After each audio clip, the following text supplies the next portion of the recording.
वैष्णवे नमः। भक्तों, श्रवण करेंगे गुरुवार व्रत कथा। गुरुवार का व्रत भगवान विष्णु और देवगुरु बृहस्पति को प्रसन्न करने के लिए रखा जाता है। मान्यता है इस दिन व्रत करने से भक्तों की सभी मनोकामनाएं बृहस्पति देव और विष्णु भगवान अवश्य ही पूरी करते हैं। तो आइए भक्तों, बड़े ही श्रद्धा और भक्ति से आज की इस दिव्य कथा का श्रवण करें। प्रेम से बोलिए ओम नमो भगवते वासुदेवाय। बहुत समय पहले की बात है। किसी गांव में एक भाई और बहन रहा करते थे। बहन बचपन से ही भगवान बृहस्पति देव की व्रत किया करती थी। बड़े ही श्रद्धा से हर गुरुवार को सुबह उठकर घर की सारी कामकाज करके स्नान करती थी और स्नान करने के पश्चात साफ स्वच्छ कपड़े, पीले रंग के कपड़े पहनती थी और भगवान विष्णु जी की केले के पेड़ पर हल्दी की गांठ, चने की दाल, गुड़ और अक्षत, फूल चढ़ाकर घी का दीप जलाकर बड़े ही श्रद्धा से पूजन करती थी और अंत में आरती करती थी और अंत में केले की पेड़ की परिक्रमा भी करती थी। बहन के व्रत और श्रद्धा भक्ति देखकर भगवान बृहस्पति देव प्रसन्न होते हैं और हर बृहस्पतिवार को बृहस्पति महाराज आते थे और 4 लड्डू और साथ में चांदी का कटोरा देकर चले जाते।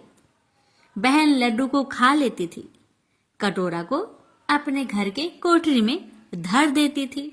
एक दिन की बात है, बहन अपने घर में नहीं थी।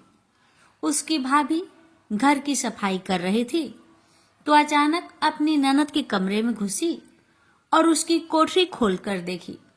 उसने देखा कोठरी में जगमग हो रही है। उसने पड़ोसन से कहा कि मेरी ननद चांदी का कटोरा कहाँ से लाई होगी? कोठरी जगमग हो रही है। पड़ोसन बोली, अपने पति से पूछना। तो भाभी कहने लगी, मेरे पति तो मेरे बात नहीं मानते हैं, नहीं सुनते हैं। तो इस पर पड़ोसन कहने लगी, दाल का चमचा भात में और भात का चमचा दाल में डाल देना। दूसरे दिन भाभी ने अपनी पड़ोसन के सीख के अनुसार वैसा ही किया। अब पति बोला, क्या तू पागल हो गई है क्या?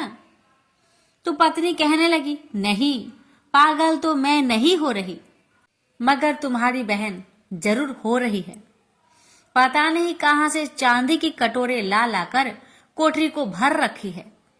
पूरे कोठरी चांदी के कटोरा से जगमग हो रही है। अपनी बहन को घर से निकालो। अब भाई अपने पत्नी की बात सुनकर और उसकी बात को मानकर अपनी बहन से जाकर बोला, बहन चलो मामा के घर चलते हैं। बहन तो जानती थी भाई मुझे घर से बाहर निकाल रहा है। बहन ने अपने भैया और भाभी की बात सुन ली थी। बहन भी बृहस्पति देव का नाम लेकर घर से चल पड़ी और अपने भाई से कहने लगी, भाई जहां भी केले का पेड़ हो और पास में मंदिर हो वही मुझे छोड़ देना। भाई ने कहा, ठीक है, जैसी तेरी मर्जी। आगे जंगल में एक मंदिर और केले के पेड़ के पास अपनी बहन को छोड़ दिया। जिस दिन भाई ने अपने बहन को छोड़ा उस दिन बृहस्पतिवार का दिन था। लड़की ने केले की पेड़ की बड़े नियम और श्रद्धा भक्ति के साथ पूजन की, कहानी कही, आरती करी, परिक्रमा करी। बृहस्पति महाराज आए और चांदी के कटोरे में 4 लड्डू देकर वहां से अंतर ध्यान हो गए। भाई छिपकर ये सब देख रहा था। उसने दौड़कर बृहस्पति भगवान के पैर पकड़ लिए और क्षमा प्रार्थना करने लगा। बृहस्पति भगवान बोले, छोड़ पापी मेरे पैर, तुम्हारी बहन तो सत की व्रत करती है, इसलिए मैं प्रसन्न होकर चांदी का कटोरा में 4 लड्डू देकर चला जाता हूँ। तू मेरे भक्त पर कलंक लगा रहा है। भाई बार बार बृहस्पति देव से क्षमा प्रार्थना करने लगा और कहने लगा, हे बृहस्पति भगवान, मुझसे बहुत बड़ी गलती हो गई, मुझे माफ कर दीजिए। आपसे ऐसा गलती मैं कभी नहीं करूंगा। और भाई अपने बहन से भी माफी मांगकर बहन को घर वापस लेकर आ गया। पत्नी दरवाजे पर खड़ी देख रही थी और बोली, तू फिर इस बहन को लेकर चला आया? भाई बोला, इसे कुछ मत कहना, ये बृहस्पति भगवान का व्रत करती है। बृहस्पति भगवान इसके व्रत से प्रसन्न होकर वही से चांदी का कटोरा में 4 लड्डू देकर चले जाते हैं।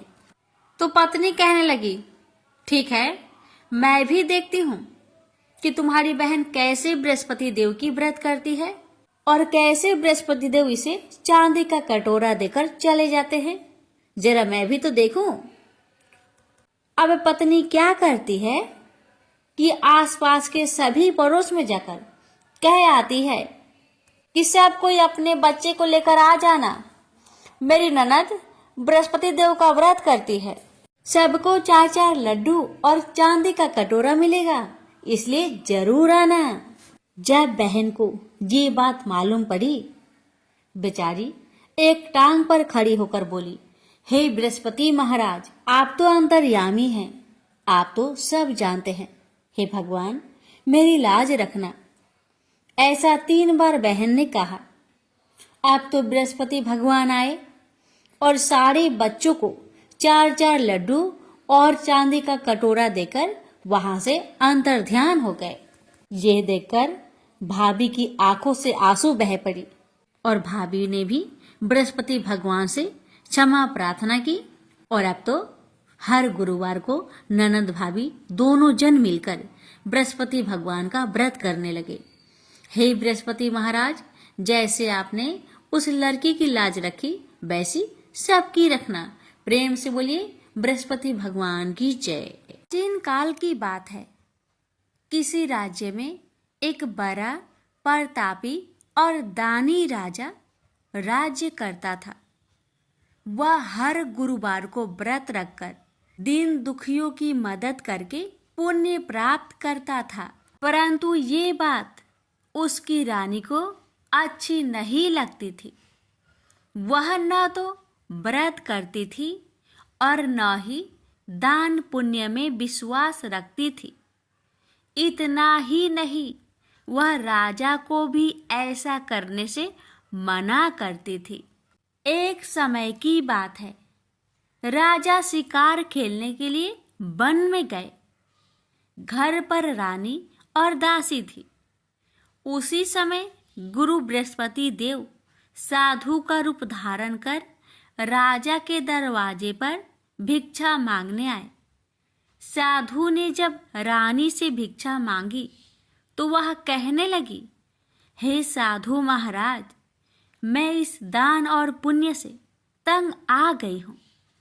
आप कोई ऐसा उपाय बताएं जिससे कि सारा धन नष्ट हो जाए और मैं आराम से रह सकूं।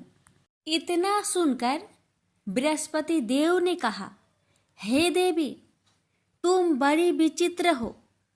संतान और धन से कोई दुखी होता है? अगर अधिक धन है तो उसे शुभ कार्यों में लगाओ, कुंवारी कन्याओं का विवाह कराओ, विद्यालय और बाग बगीचे का निर्माण कराओ, जिससे तुम्हारे दोनों लोग सुधरे। परंतु साधु की इन बातों से रानी को खुशी नहीं हुई। उसने कहा कि मुझे ऐसे धन की आवश्यकता नहीं है जिसे मैं दान दूं और जिसे संभालने में मेरा सारा समय नष्ट हो जाए। तब साधु ने कहा, अगर तुम्हारी ऐसी इच्छा है तो मैं जैसा तुम्हें बताता हूँ तुम वैसा ही करना। गुरुवार के दिन तुम घर को गोबर से लिपना, अपने बालों को पीली मिट्टी से धोना, राजा से हजामत बनाने को कहना, भोजन में मांस मदिरा का प्रयोग करना, कपड़े धोबी के यहाँ धुलने देना। इस प्रकार 7 बृहस्पतिवार करने से तुम्हारा समस्त धन नष्ट हो जाएगा। इतना कहकर साधु के रूप में बृहस्पति देव अंतर्ध्यान हो गए। साधु के अनुसार कई बातों को पूरा करते हुए रानी को केवल 3 बृहस्पतिवार ही बीते थे कि उसकी समस्त धन संपत्ति नष्ट हो गई। भोजन के लिए राजा का परिवार तरसने लगा। तब एक दिन राजा ने रानी से बोला कि हे रानी, तुम यहीं रहो, मैं दूसरे देश को जाता हूँ, क्योंकि यहाँ पर सभी लोग मुझे जानते हैं, इसलिए मैं कोई छोटा कार्य नहीं कर सकता। ऐसा कहकर राजा दूसरे देश चला गया। वहाँ वह जंगल से लकड़ी काट कर लाता और शहर में बेचता। इस तरह वह अपना जीवन व्यतीत करने लगा। इधर राजा के परदेश जाते ही रानी और दासी दुखी रहने लगी। एक बार जब रानी और दासी को 7 दिन तक बिना भोजन के रहना पड़ा, तो रानी ने अपनी दासी से कहा, हे दासी, पासी के नगर में मेरी बहन रहती है, वह बड़ी धनवान है, तो उसके पास जा और कुछ ले आ, ताकि थोड़ी बहुत गुजर बसर हो जाए। दासी रानी की बहन के पास गई। उस दिन गुरुवार था और रानी की बहन उस समय बृहस्पतिवार व्रत की कथा सुन रही थी। दासी ने रानी की बहन को अपनी रानी का संदेश दिया, लेकिन रानी की बड़ी बहन ने कोई उत्तर नहीं दिया। जब दासी को रानी की बहन से कोई उत्तर नहीं मिला, तो वह बहुत दुखी हुई और उसे क्रोध भी आया। दासी ने वापस आकर रानी को सारी बात बता दी। ये सुनकर रानी ने अपने भाग्य को कोसा। उधर रानी की बहन ने सोचा कि मेरी बहन की दासी आई थी, परंतु मैं उससे नहीं बोली, इससे वह बहुत दुखी हुई होगी। कथा सुनकर और पूजा समाप्त करके वह अपनी बहन के घर आई और कहने लगी, हे बहन, मैं बृहस्पतिवार का व्रत कर रही थी, तुम्हारी दासी मेरे घर आई थी, परंतु जब तक कथा होती है तब तक ना तो उठते हैं और ना ही बोलते हैं, इसलिए मैं नहीं बोली। बताओ दासी, क्यों आई थी? रानी बोली, बहन, तुमसे क्या छिपाऊं, हमारे घर में खाने तक को अनाज नहीं था। ऐसा कहते कहते रानी की आंखें भर आई। उसने दासी समेत पिछले 7 दिनों से भूखे रहने तक की बात अपनी बहन को विस्तार पूर्वक सुना दी। रानी की बहन बोली, देखो बहन, भगवान बृहस्पति देव सबकी मनोकामना को पूर्ण करते हैं। देखो, शायद तुम्हारे घर में अनाज रखा हो। पहले तो रानी को विश्वास नहीं हुआ, पर बहन के आग्रह करने पर उसने अपनी दासी को अंदर भेजा, तो उसे सचमुच अनाज से भरा एक घड़ा मिल गया। यह देखकर दासी को बड़ी हैरानी हुई। दासी रानी से कहने लगी, हे रानी, जब हमको भोजन नहीं मिलता तो हम व्रत ही तो करते हैं, इसलिए क्यों न इनसे व्रत और कथा की विधि पूछ ली जाए, ताकि हम भी व्रत कर सके। तब रानी ने अपनी बहन से बृहस्पतिवार व्रत के बारे में पूछा। उसकी बहन ने बताया, बृहस्पतिवार के व्रत में चने की दाल और मुनक्का से विष्णु भगवान का केले के जड़ में पूजन करे तथा दीपक जलाए, व्रत कथा सुने और पीला भोजन ही करे। इससे बृहस्पति देव प्रसन्न होते हैं। व्रत और पूजन विधि बताकर रानी की बहन अपने घर लौट आई। 7 दिन के बाद जब गुरुवार आया तो रानी और दासी ने व्रत रखा। घुड़सार में जाकर चना और गुड़ लेकर आई। फिर उससे केले की जड़ तथा विष्णु भगवान का पूजन किया। अब पीला भोजन कहाँ से आए? इस बात को लेकर दोनों बहुत दुखी थे। चूंकि उन्होंने व्रत रखा था, इसलिए बृहस्पति देव उनसे प्रसन्न थे। इसलिए वे एक साधारण व्यक्ति का रूप धारण कर 2 थालों में सुंदर पीला भोजन दासी को दे गए। भोजन पाकर दासी प्रसन्न हुई और फिर रानी के साथ मिलकर भोजन ग्रहण किया। उसके बाद वे सभी गुरुवार को व्रत और पूजन करने लगी। बृहस्पति भगवान की कृपा से उनके पास फिर से धन संपत्ति आ गई, परंतु रानी फिर से पहले की तरह आलस्य करने लगी। तब दासी बोली, देखो रानी, तुम पहले भी इस प्रकार आलस्य करती थी। तुम्हें धन रखने में कष्ट होता था, इस कारण सभी धन नष्ट हो गया, और अब जब भगवान बृहस्पति की कृपा से धन मिला है तो तुम्हें फिर से आलस्य होता है। रानी को समझाते हुए दासी कहती है कि बड़ी मुसीबतों के बाद हमने यह धन पाया है, इसलिए हमें दान पुण्य करना चाहिए, भूखे मनुष्य को भोजन कराना चाहिए और धन को शुभ कार्य में खर्च करना चाहिए, जिससे तुम्हारे कुल का यश बढ़ेगा, स्वर्ग की प्राप्ति होगी और पितृ प्रसन्न होंगे।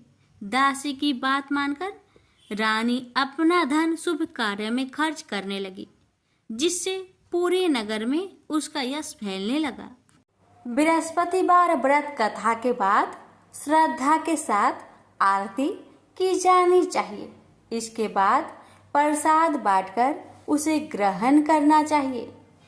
एक दिन राजा दुखी होकर जंगल में एक पेड़ के नीचे आसन जमाकर बैठ गया।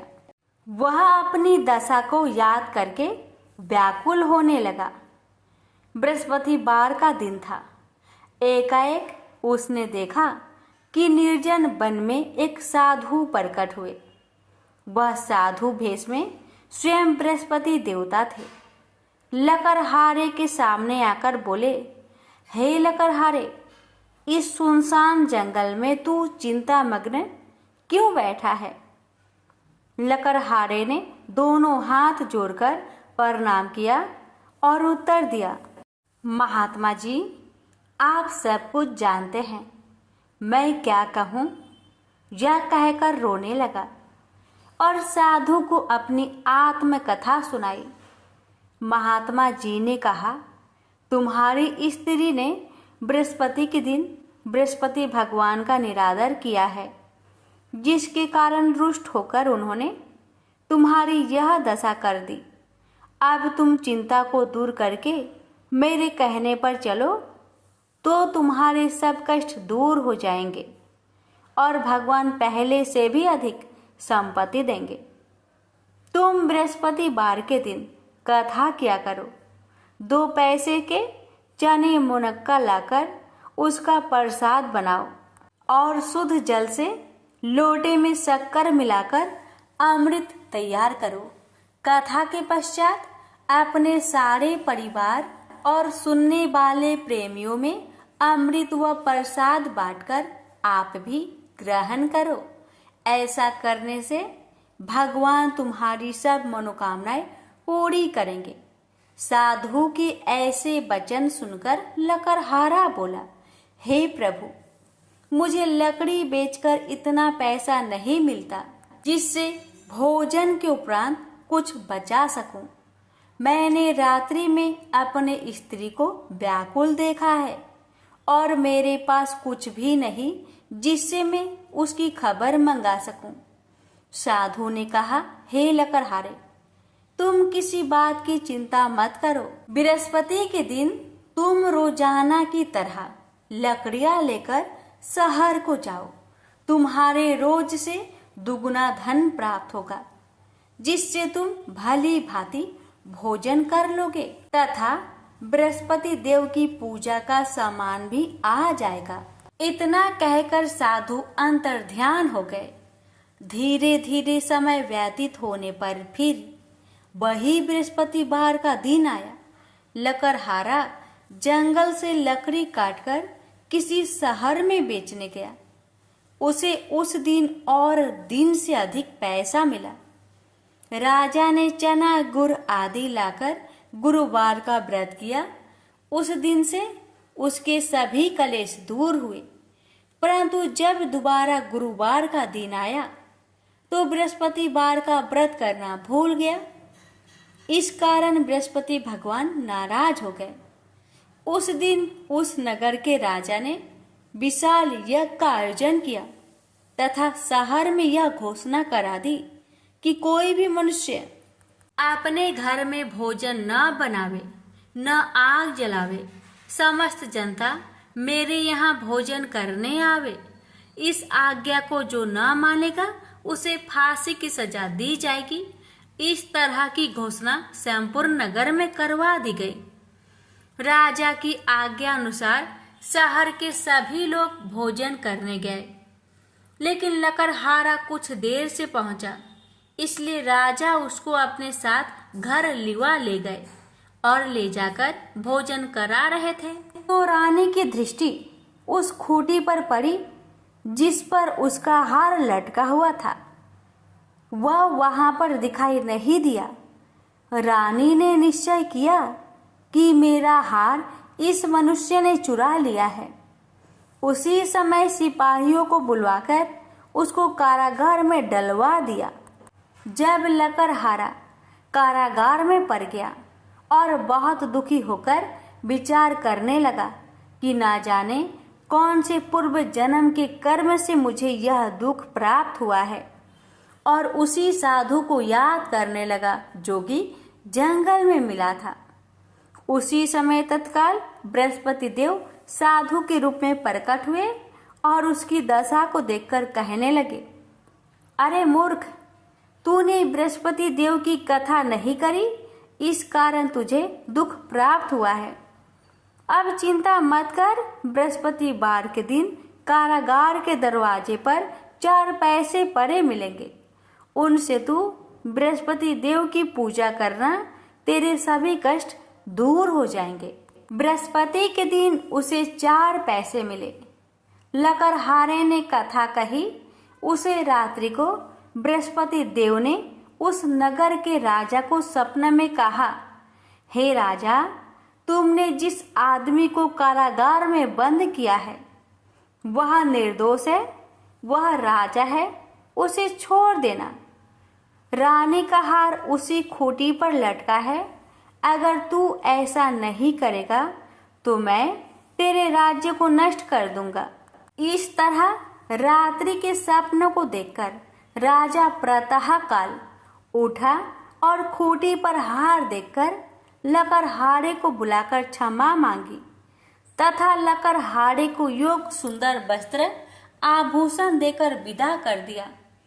बृहस्पति देव की आज्ञा अनुसार लकड़हारा अपने नगर को चल दिया।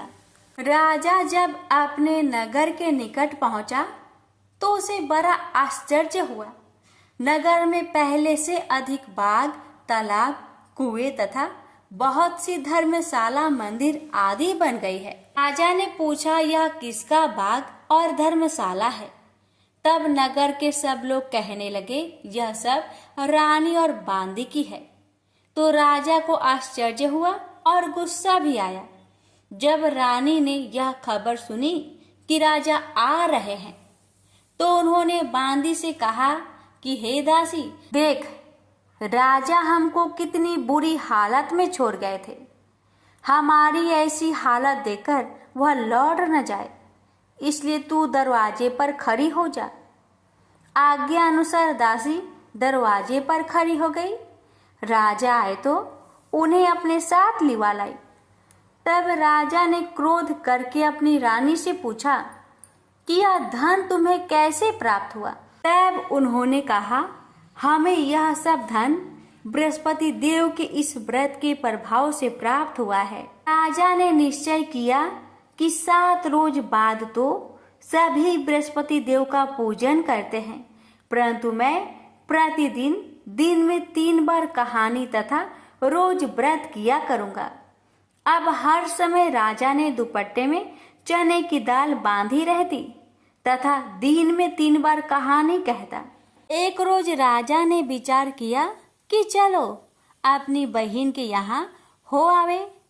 इस तरह निश्चय कर राजा घोड़े पर सवार हो अपनी बहन के यहाँ को चलने लगा। मार्ग में उसने देखा कि कुछ आदमी एक मुर्दे को लिए जा रहे हैं। उन्हें रोककर राजा कहने लगा, अरे भाइयों, मेरी बृहस्पति देव की कथा सुन लो। वे बोले, लो, हमारा तो आदमी मर गया है, इसको अपनी कथा की परी है। परंतु कुछ आदमी बोले, अच्छा कहो, हम तुम्हारी कथा भी सुनेंगे। राजा ने दाल निकाली और जब कथा आधी हुई थी कि मुर्दा हिलने लग गया और जब कथा समाप्त हो गई तो राम राम करके मनुष्य उठकर खड़ा हो गया। आगे मार्ग में उसे एक किसान खेत में हल चलाता मिला। राजा ने उसे देख और उससे बोले, अरे भैया, तुम मेरी बृहस्पतिवार की कथा सुन लो। किसान बोला, जब तक मैं तेरी कथा सुनूंगा तब तक 4 हरैया जोत लूंगा। जा अपनी कथा किसी और को सुनाना। इस तरह राजा आगे चलने लगा। राजा के हंसते ही बैल पछाड़ खाकर गिर गए तथा किसान के पेट में बड़ी जोर का दर्द होने लगा। उस समय उसकी माँ रोटी लेकर आई। उसने जब यह देखा तो अपने पुत्र से सब हाल पूछा और बेटे ने भी सभी हाल कह दिया। तो बुढ़िया दौड़ी दौड़ी उस घोड़ सवार के पास गई और उससे बोली कि मैं तेरी कथा सुनूंगी, तू अपनी कथा मेरे खेत पर चलकर ही कहना। राजा ने बुढ़िया के खेत पर जाकर कथा कही। इसके सुनते ही वह बैल उठ खड़ा हुई तथा किसान के पेट का दर्द भी बंद हो गया। राजा अपनी बहन के घर पहुंचा। बहन ने भाई की खूब मेहमानी की। दूसरे रोज प्रातःकाल राजा जागा तो वह देखने लगा कि सब लोग भोजन कर रहे हैं। राजा ने अपनी बहन से कहा, ऐसा कोई मनुष्य है जिसने भोजन नहीं किया हो? मेरी बृहस्पतिवार की कथा सुन ले। बहन बोली, हे भैया, यह देश ऐसा ही है कि पहले यहाँ लोग भोजन करते हैं, बाद में अन्य काम करते हैं। अगर कोई पड़ोस में हो तो देख आऊं। वह ऐसा कहकर देखने चली गई, परंतु उसे कोई ऐसा व्यक्ति नहीं मिला जिसने भोजन न किया हो। अतः वह एक कुम्हार के घर गई जिसका लड़का बीमार था। उसे मालूम हुआ कि उनके यहाँ 3 रोज से किसी ने भोजन नहीं किया है। रानी ने अपने भाई की कथा सुनने के लिए कुम्हार से कहा। वह तैयार हो गया। राजा ने जाकर बृहस्पतिवार की कथा कही, जिसको सुनकर उसका लड़का ठीक हो गया। अब तो राजा की प्रशंसा होने लगी। एक रोज राजा ने अपनी बहन से कहा कि हे बहन, हम अपने घर को जाएंगे, तुम भी तैयार हो जाओ। राजा की बहन ने अपनी सास से कहा। सास ने कहा, हाँ चली जा, परंतु अपने लड़कों को मत ले जाना, क्योंकि तेरे भाई के कोई औलाद नहीं है।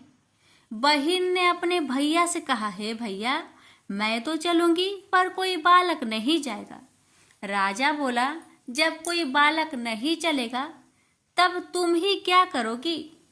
बड़े दुखी मन से राजा अपने नगर को लौट आया। राजा ने अपनी रानी से कहा, हम निरवंशी है, हमारा मुंह देखने का धर्म नहीं है और कुछ भोजन आदि नहीं किया। रानी बोली, हे प्रभु, बृहस्पति देव ने हमें सब कुछ दिया है, वह हमें औलाद अवश्य देंगे। उसी रात को बृहस्पति देव ने राजा से सपने में कहा, हे राजा, उठ, सभी सोच त्याग दे, तेरी रानी गर्भ से है। राजा को यह बात सुनकर बड़ी खुशी हुई। 9वें महीने में उसके गर्भ से एक सुंदर पुत्र पैदा हुआ। तब राजा बोला, हे रानी, स्त्री बिना भोजन के रह सकती है, पर बिना कहे नहीं रह सकती। जब मेरी बहन आवे तुम उससे कुछ मत कहना। रानी ने सुनकर हाँ कर दिया। जब राजा की बहन ने यह शुभ समाचार सुना तो वह बहुत खुश हुई तथा बधाई लेकर अपने भाई के यहाँ आई। तभी रानी ने कहा, घोड़ा चढ़कर तो नहीं आई, गधा चढ़ी आई।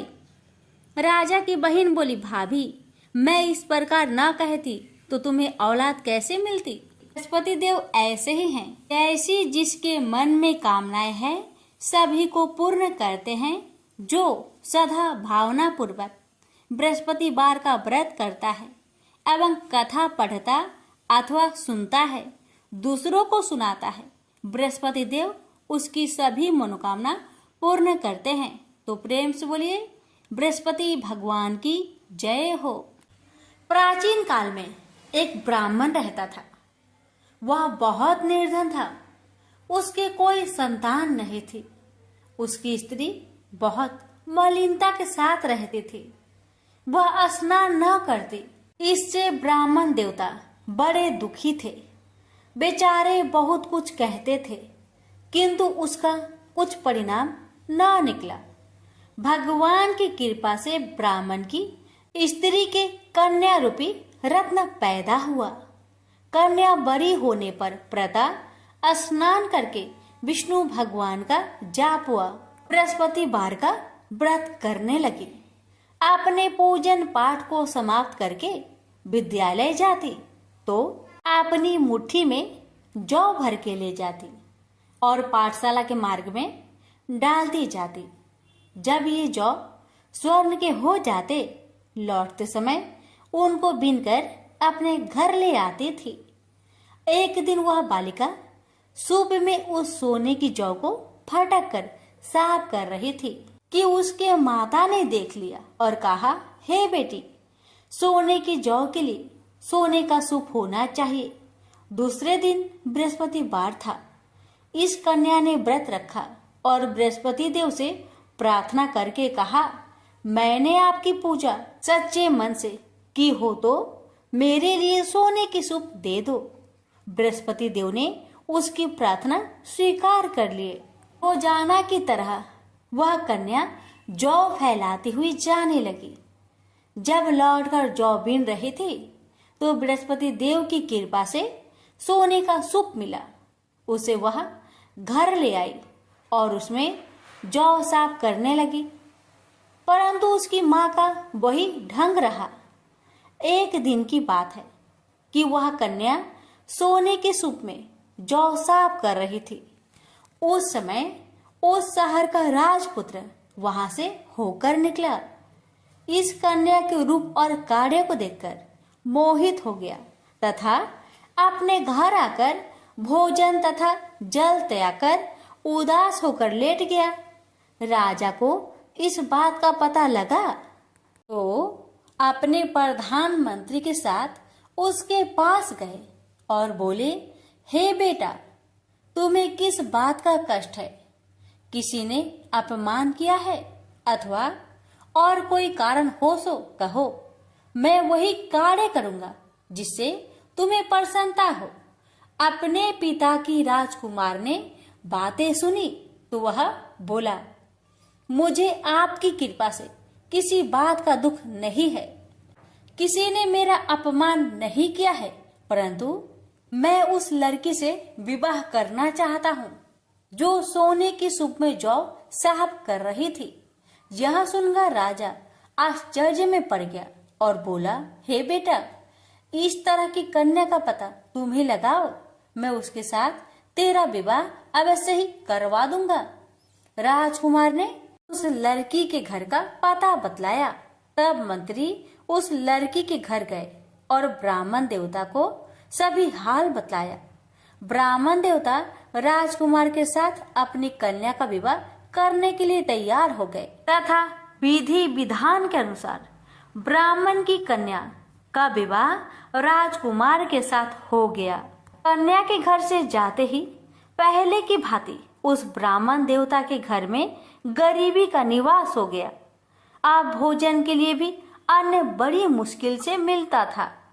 एक दिन दुखी होकर ब्राह्मण देवता अपनी पुत्री के पास गए। बेटी ने पिता की दुखी अवस्था को देखा और अपनी माँ का हाल पूछा। तब ब्राह्मण ने सभी हाल कहा। कन्या ने बहुत सा धन देकर अपने पिता को विदा कर दिया। इस तरह ब्राह्मण का कुछ समय सुखपूर्वक व्यतीत हुआ। कुछ दिन बाद फिर वही हाल हो गया। ब्राह्मण फिर अपनी कन्या के यहाँ गया और सारा हाल कहा तो लड़की बोली, हे पिताजी, आप माताजी को यहाँ लेवा लाओ। मैं उसे विधि बता दूंगी जिससे गरीबी दूर हो जाए। वह ब्राह्मण देवता अपनी स्त्री को साथ लेकर पहुंचे तो अपनी माँ को समझाने लगी, हे माँ, तुम प्रातःकाल प्रथम स्नान आदि करके विष्णु भगवान का पूजन करो तो सब दरिद्रता दूर हो जाएगी। परंतु उसकी माँ ने एक भी बात नहीं मानी और प्रातःकाल उठकर अपनी पुत्री की बच्चों की जूठन को खा लिया। इससे उसकी पुत्री को बहुत गुस्सा आया और एक रात को कोठरी से सभी सामान निकाल दिया और अपनी माँ को उसमें बंद कर दिया। प्रातःकाल उसे निकाला तथा स्नान आदि करा के पाठ करवाया तो उसकी माँ की बुद्धि ठीक हो गई और फिर प्रत्येक बृहस्पतिवार को व्रत रखने लगी। इस व्रत के प्रभाव से उसके माँ बाप बहुत ही धनवान और पुत्रवान हो गए और बृहस्पति जी के प्रभाव से इस लोक के सुख भोग कर स्वर्ग को प्राप्त हुए। भी मिलकर बोलिए, विष्णु भगवान की जय। अब सुनिए गुरुवार महालक्ष्मी जी की प्रेत कथा। भारत वर्ष के सौराष्ट्र देश में द्वापर युग की यह कहानी हुई है। सौराष्ट्र में उस समय भद्रश्रवा नाम के राजा थे। वे बड़े पराक्रमी राजा थे। 4 वेद, 6 शास्त्र, 18 पुराणों का उन्हें ज्ञान था। उनकी रानी का नाम सूरत चंद्रिका था। रानी देखने में सुंदर और सुलक्षणा थी तथा पतिव्रता थी। उन दोनों को 7 पुत्र तथा उनके बाद एक कन्या का वरदान मिला था। कन्या का नाम श्याम बाला था। एक बार महालक्ष्मी जी के मन में आया कि जाकर उस राजा के राज प्रसाद में रहे। इससे राजा को दुगनी धन दौलत की प्राप्ति होगी और वह इस धन दौलत से अपनी प्रजा को और सुख दे पाएगा। गरीब के घर अगर रहे और उन्हें धन दौलत प्राप्त हो तो वह स्वार्थी की तरह केवल अपने ऊपर ही खर्च करेगा। यह सोचकर श्री महालक्ष्मी जी ने बूढ़ी ब्राह्मण स्त्री का रूप धारण किया। हाथ में लाठी लिए लाठी के सहारे रानी के द्वार तक पहुंची। यद्यपि उन्होंने बूढ़ी औरत का रूप धारण किया था पर उनके चेहरे पर देवी का तेज था। उन्हें देखते ही एक दासी सामने आई। उसने इनका नाम, धाम, काम, धर्म पूछ डाला। वृद्ध ब्राह्मण का रूप धारित माता लक्ष्मी ने कहा, पालिके, मेरा नाम कमला है। मेरे पति का नाम भुवनेश है। हम द्वारिका में रहते हैं। तुम्हारी रानी पिछले जन्म में एक वैश्य की पत्नी थी। वह वैश्य गरीब था। दरिद्रता के कारण हर रोज घर में झगड़े होते थे तथा उसका पति रोज उसे मारता था। इन बातों से तंग आकर वह घर छोड़कर चली गई तथा वन जंगल में खाली पेट भटकने लगी। उसकी इस दुर्दशा पर मुझे दया आई। तब मैंने उसे सुख संपत्ति देने वाली श्री महालक्ष्मी जी की कथा सुनाई।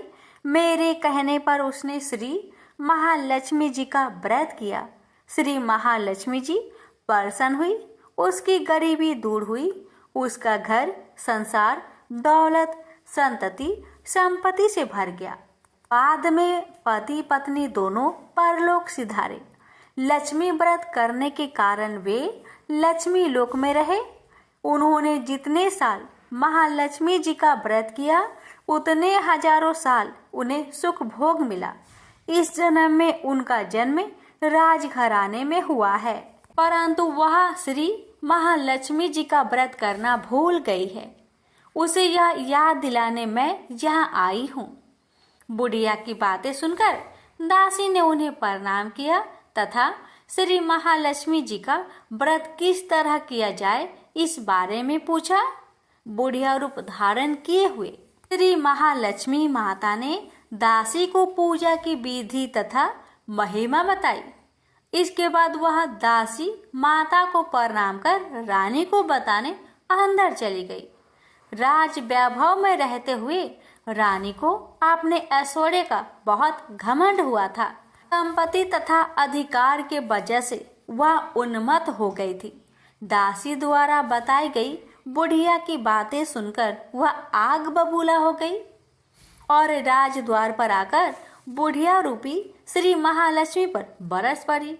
उसे यह मालूम नहीं था कि श्री महालक्ष्मी माता बुढ़िया का रूप धारण किए द्वार तक आई हैं, परंतु रानी का इस कदर रूख बर्ताव तथा अपना अनादर देखकर माता ने वहां ठहरना ठीक ना समझा।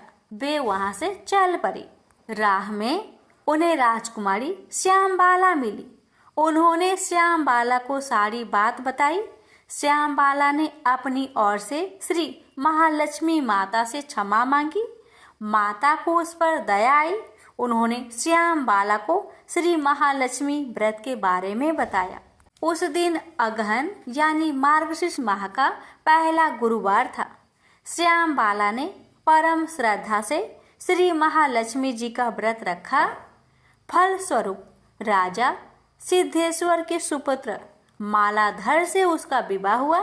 वह धन दौलत ऐश्वर्य वैभव से माला माल हो गई। पति के साथ ससुराल में आनंद से दिन बिताने लगी। इधर श्री महालक्ष्मी का रानी पर प्रकोप हुआ। फलस्वरूप राजा भद्रसर्वा का राज्य एवं राज कारोबार नष्ट हो गया, जहाँ तक कि खाने की लाले पड़ गए। ऐसी हालात में एक दिन रानी ने राजा से निवेदन किया, हमारा दामाद इतना बड़ा राजा है, धनवान है, ऐश्वर्यशाली है, क्यों ना उसके पास जाए, अपना हाल उसे बताए, वह जरूर हमारी मदद करेगा। इस बात पर राजा भद्रसर्वा दामाद के पास रवाना हुए। राज्य में पहुंचकर एक तालाब के किनारे थोड़ी देर विश्राम लेने के लिए ठहरे। तालाब से पानी पीने आते जाते दासियों ने उन्हें देखा। उन्होंने विनम्रता से उनकी पूछताछ की। जब उन्हें यह मालूम हुआ कि वे रानी श्यामबाला के पिता है, तो दौड़ते हुए जाकर उन्होंने रानी को सारी बात बताई। रानी ने दासी के हाथ राज परिधान भेजकर बड़े ठाट से उनका स्वागत किया तथा आदर सत्कार किया, खान पान करवाया। जब वे लौटने लगे तो सोने की मोहरों से भरा घड़ा दिया। राजा भद्रसर्वा जब वापस लौटे तो उन्हें देखकर रानी सूरत चंद्रिका खुश हुई। उन्होंने सोने की मोहर से भरे घड़े का मुख खोला और हाय भगवान, घड़े में धन के बदले कोयले मिले। ये सब श्री महालक्ष्मी जी के प्रकोप से हुआ। इस प्रकार दुर्दशा में और कई दिन बीत गए। इस बार रानी स्वयं अपनी कन्या के पास गई। वह दिन अगहन माह का अंतिम गुरुवार था। श्यामबाला ने श्री महालक्ष्मी का व्रत किया, पूजा की, अपनी माता से भी व्रत करवाया। इसके बाद रानी अपने घर आई। श्री महालक्ष्मी का व्रत रखने पर उसे फिर से अपना राजपाट, धन दौलत, ऐश्वर्य प्राप्त हुआ। वह फिर से सुख शांति आनंदमय जीवन बिताने लगी। कुछ दिनों बाद राजकन्या श्यामबाला अपने पिता के घर आई। उसे अपने घर देखकर सूरत चंद्रिका को पुरानी बातें याद आई। यही कि श्यामबाला ने अपने पिता को घड़ा भर कोयला दिया था और उसने तो कुछ भी नहीं दिया था। इसी कारण श्यामबाला को पिता के घर आने पर उसका कोई आदर आतिथ्य नहीं हुआ बल्कि अनादर हुआ, पर उसने इस बात का बुरा नहीं माना। अपने घर लौटते समय उसने पिता के घर से थोड़ा नमक ले लिया। अपने घर लौटने पर उसके पति ने पूछा, अपने मायके से क्या लाई हो? इस पर उसने जवाब दिया, वहाँ का सार लाई हूँ। पति ने पूछा, इसका मतलब क्या हुआ? श्यामबाला ने कहा, थोड़ी धीरज रखे, सब मालूम हो जाएगा। उस दिन श्यामबाला ने सारा भोजन नमक बिना डाले ही बनाया और परोसा। पति ने खाना चखा, सारा खाना नमक बिना था, इसलिए स्वाद न आया। फिर श्यामबाला ने थाली में नमक डाला, इससे सारा भोजन स्वादिष्ट लगने लगा। तब श्यामबाला ने पति से कहा, यही है वह मायके से लाया हुआ सार। पति को उसकी बात सही लगी। फिर वह दोनों हंसी मजाक करते हुए भोजन करने लगे। कहा गया है कि इस तरह जो कोई श्रद्धा भाव से श्री महालक्ष्मी जी का पूजा करे, उसे माता की कृपा प्राप्त होती है, सुख संपत्ति शांति प्राप्त होती है, सभी मनोकामनाएं पूरी होती है। परंतु यह सब प्राप्त होने पर माता की पूजा को भूलना नहीं चाहिए। हर गुरुवार को व्रत पाठ अवश्य करना चाहिए। इस तरह श्री महालक्ष्मी जी की महिमा भक्तों की मनोकामना पूरी करती है। प्रेम से बोलिए लक्ष्मी माता जी की जय। हे माँ, आपकी कथा कहने वाले पर, सुनने वाले पर, हुकार भरने वालों पर अपनी कृपा सदा सर्वदा बनाए रखना, घर में सुख शांति बनाए रखना, भक्तों की हर मनोकामना को पूर्ण करना। बोलिए महालक्ष्मी माता जी की जय। अब श्रवण करें बृहस्पति देवता की आरती। ओम जय बृहस्पति देवा, जय बृहस्पति देवा, छीने छीने भोगे लगाऊं कदली फल मेवा। ओम जय बृहस्पति देवा, तुम पूर्ण परमात्मा, तुम अंतर्यामी, जगत पिता जगदीश्वर, तुम सबके स्वामी। ओम जय बृहस्पति देवा, चरणामृत निज निर्मल, सब पातक हरता, सकल मनोरथ दायक, कृपा करो भरता। ओम जय बृहस्पति देवा, तन मन धन अर्पण कर, जो जन शरण परे, प्रभु पर कट तब होकर, आकर द्वार खरे। ओम जय बृहस्पति देवा, दीन दयाल दयानिधि, भक्तन हितकारी, पाप दोष सब हरता, भवबंधन हारी। ओम जय बृहस्पति देवा, सकल मनोरथ दायक, सब संचय तारो, विषय विकार मिटाओ, संतन सुखकारी। ओम जय बृहस्पति देवा, जो कोई आरती तेरी प्रेम सहित गावे, ज्येष्ठ आनंद बंद सो सो निश्चय पावे। ओम जय बृहस्पति देवा। प्रेम से बोलिए बृहस्पति देव की जय। लक्ष्मी माता की आरती। ओम जय लक्ष्मी माता, मैया जय लक्ष्मी माता, तुमको निस दिन सेवते हरि विष्णु विधाता। ओम जय लक्ष्मी माता, उमा रमा ब्रह्मानी, तुम ही जग माता, मैया तुम ही जग माता। सूर्य चंद्रमा ध्यावत सूर्य चंद्रमा ध्यावते नारद ऋषि गाता। ओम जय लक्ष्मी माता। दुर्गा रूप निरंजनी सुख संपत्ति दाता। मैया सुख संपत्ति दाता। जो कोई तुमको ध्याता रिद्धि सिद्धि धन पाता। ओम जय लक्ष्मी माता। तुम्हें पाताल निवासिनी तुम्हें ही शुभदाता। मैया तुम्हें ही शुभदाता। कर्म प्रभाव प्रकाशिनी भवनिधि की त्राता। ओम जय लक्ष्मी माता। जिस घर में तुम रहती सब सद्गुण आता। मैया सब सद्गुण आता। सब संभव हो जाता मन नहीं घबराता। ओम जय लक्ष्मी माता। तुम बिन यज्ञ न होते वस्त्र न कोई पाता। मैया वस्त्र न कोई पाता। खाने पाने का वैभव सब तुमसे आता।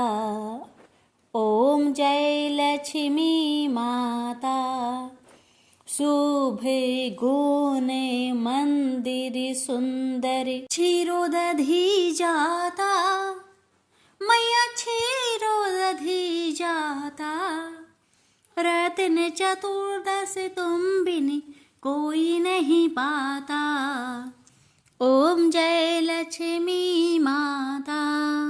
महालक्ष्मी जी की आरती जो कोई जन गाता। मैया जो कोई जन गाता। उरे आनंद समाता पाप उतर जाता। ओम जय लक्ष्मी माता। ओम जय लक्ष्मी माता। मैया जय लक्ष्मी माता। तुमको निस दिन सेवते हरि विष्णु विधाता। ओम जय लक्ष्मी माता। सब बोलिए लक्ष्मी माता की जय।